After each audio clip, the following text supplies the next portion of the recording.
Vous êtes associé d'une société et on vient de vous verser des dividendes. Quelle va donc être la fiscalité de ces revenus du capital? La fiscalité va dépendre principalement de votre statut. Êtes-vous une personne physique ou est-ce une entreprise qui perçoit les dividendes? Si c'est une personne physique, vous avez deux options possibles. Soit vous soumettez ces dividendes à l'impôt sur le revenu, et dans ce cadre, on ajoutera à l'impôt la CSG-CRDS, soit vous les soumettez au prélèvement forfaitaire unique, appelé aussi communément flat tax. Alors, prenons un exemple pour voir la différence. Je reçois 1 000 € de dividendes. Je suis à l'impôt sur le revenu, au taux marginal de 30%. Ces 1 000 € seront aujourd'hui taxés à 30% sur la base uniquement de 600.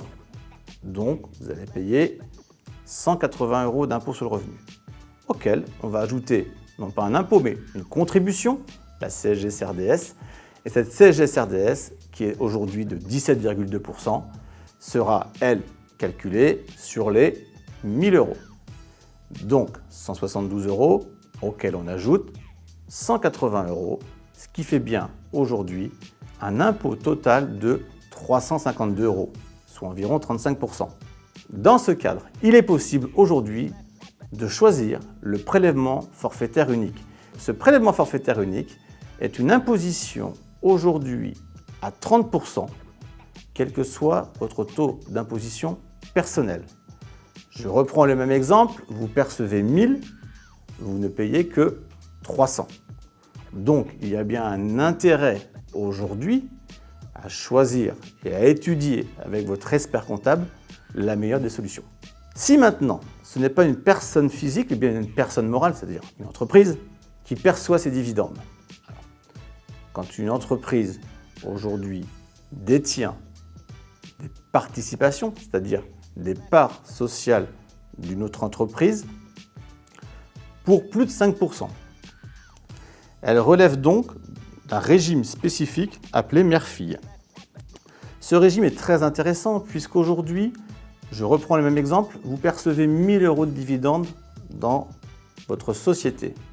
Eh bien, ces 1 000 € seront taxés sur la base de 5%, c'est-à-dire 50, au taux d'IS en vigueur, c'est-à-dire 25.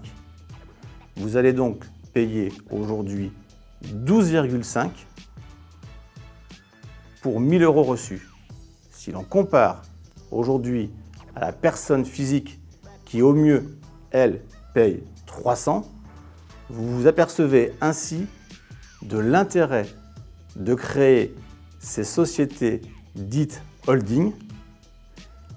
Il existe en plus de cette fiscalité très avantageuse d'autres intérêts à créer des sociétés holding, mais ça sera l'objet d'une prochaine vidéo.